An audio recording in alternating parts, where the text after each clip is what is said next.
Nu, tas ir kaut kas saistīts ar tā saucamo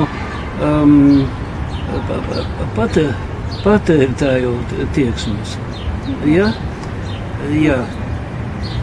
Nu, es esmu ļoti tālu no tā. Es nemaz tam neiespējas man tagad, un pat nekādas intereses man nav. Kā vajadzētu precīzi dzīvot tā? Man tā ienāk prātā, bet es jau sen vairs svešvārdus neskatos un nelasu. Un es domāju, ka vajadzētu mācīt dzīvot. Vairāk neko. Un galvenais tas meitenes vajag mācīties noteikti, obligāti. Vajag ar prātu dzīves biedru skatīties, un nekādi joki tas nav. Un lai būtu visās vietās viņš ir derīgs gan pēc izglītības, gan ar kopējām interesēm, gan kopēju sportu, vai ne, gan dējām, gan dziedāšanu, gan ar gultiņā jāzina, kā sanāksim. Tas no tā brīža, kad prece tiek saražota, un jau no pašiem materiāliem, kad viņi tiek sagatavota, un tad kad viņi tiek saražota, tad viņi lietotas arī ietilpst ciklā, un tad viņi izmet, tas arī ietilpst ciklā, un tad pēc tam viņi atkal tiek pārstāvot un nepārstāvot. Paldies! Tas ir tas, cik ilgi prece var kalpot, cik ilgi dotā prece var apmierināt dotā patērētāja vajadzības. Respektīvi, preces dzīves cikls būtu tas, cik ilgi viņš spēj apmierināt savu patērētāju. Preces dzīves posms, ko viņu uzražo līdz viņa vairs nav, līdz viņa izmet vai patērē vai apēd. Tas varētu būt tas lietošanas laiks, kamēr viņu lieto. Produkta dzīves cikls ir laika periods no produkta ieviešanas līdz tā ražošanas un pārdošanas pārtraukšanai. Katram produktam pēc iekļūšanas tirgu ir noteikts dzīves cikls. Ražotāja interesēs ir, lai viņa produktu dzīves cikls būtu pēc iespējas ilgāks. Zinot pašreizējo preces dzīves cikla stadiju, ir iespējams prognozēt un atbilstoši plānot turpmāko ražošanu un pārdošanu, kā arī piemērotiem mārketinga stratēģiju un taktiku. Šī teorija balstās uz uzskatu, ka produktiem tāpat kā cilvēkam var izšķirt dažādus attīstības posmus – ieviešanu, izaugsmi, briedumu, tad stāvokļa panīkumu un visbeidzot novecošanu. Ieviešana – laiks, kad prece parādās tirgu. Šajā periodā palielinās preces realizācijas apjoms. Peļņas var nebūt, vai tā var būt ļoti maza, jo ir lielas vidējās izmaksas un augstas preces ieviešanas izmaksas.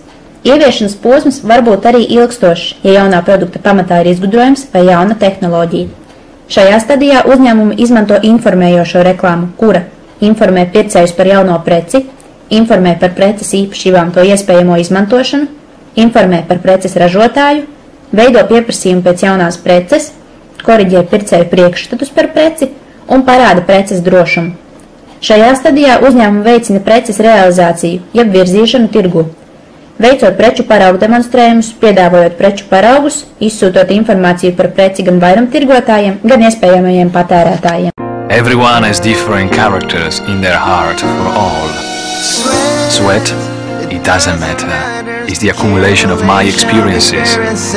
Loeb, it doesn't matter.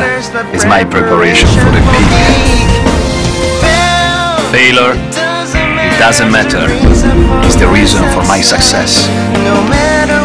No matter when, no matter where, I tell myself, I can play. Pick. Augšana – laiks, kad prece tirgu ir atzīta, ievērojami pieaugtās realizācija un peļņa. Līdz ar to palielinās arī konkurence tirgu, tādēļ ražotājiem jāmeklē risinājumi, kā palielināt produkta konkurētspēju.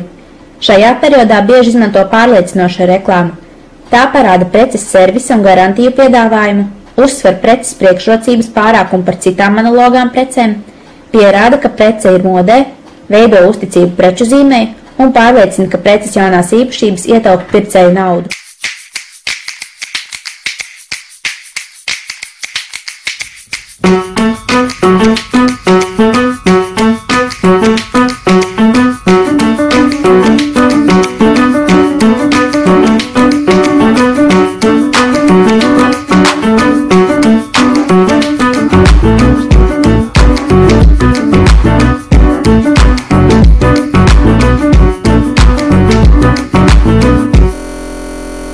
Briedums – periods, kurā samazinās realizācijas apjoma pieaugums, jo preci jau iegādājušies daudzi patērētāji. Peļņa sasniedz maksimumu, jo samazinās vidējās izmaksas. Šajā periodā visbiežāk izmanto atgādinošo reklāmu. Tā atgādina preces labās īpašības un priekšrocības, parāda atšķirības starp dažādiem preces modeļiem atgādina pircējiem, ka prece drīz atkal būs vajadzīga un parāda jaunas preces izmantošanas iespējas. Brieduma stadijā preces virzīšanai tirgū sāk piemērot dažādus stimulus plašam patērētāju lokam.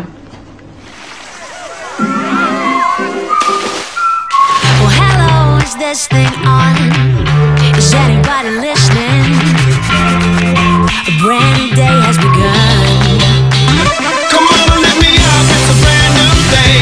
Open up a little happiness today. So I can be someone new. So I can be someone new.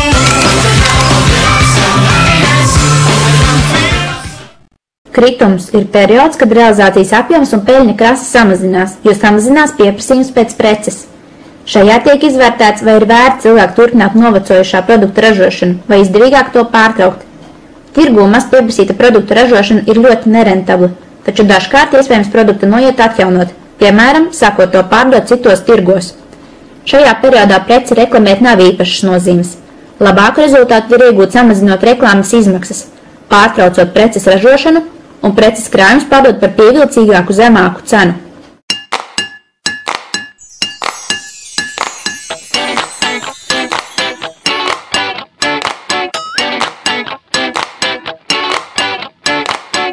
Cauri limuzīns tām tumšie stīkli spīd. Veikulīgi skauģi žēli noskatās un īt. Nicinošu smaidu virs kā miljons debetā, kazino spēlē ruletī. Nauda krīt, vēl ātrāk nauda krīt. Nauda krīt, bet kam tu nezini. Nauda krīt, klau atnāc atkal rīt. Mums patīk nopelnīt. Ir.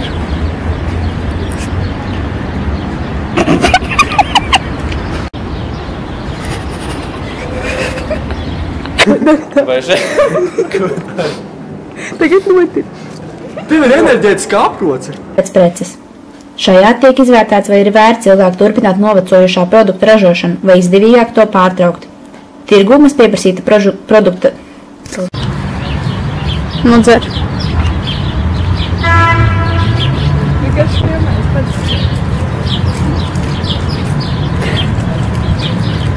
Vienkārši padzeries.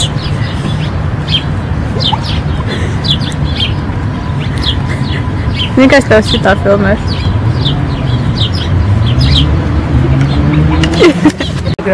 Mums vajag tieši filmu. Nē. Meitenes telefons, negribiet lapsīt? Kāds bija jautājums? Tas ir, kad uztaisa, tad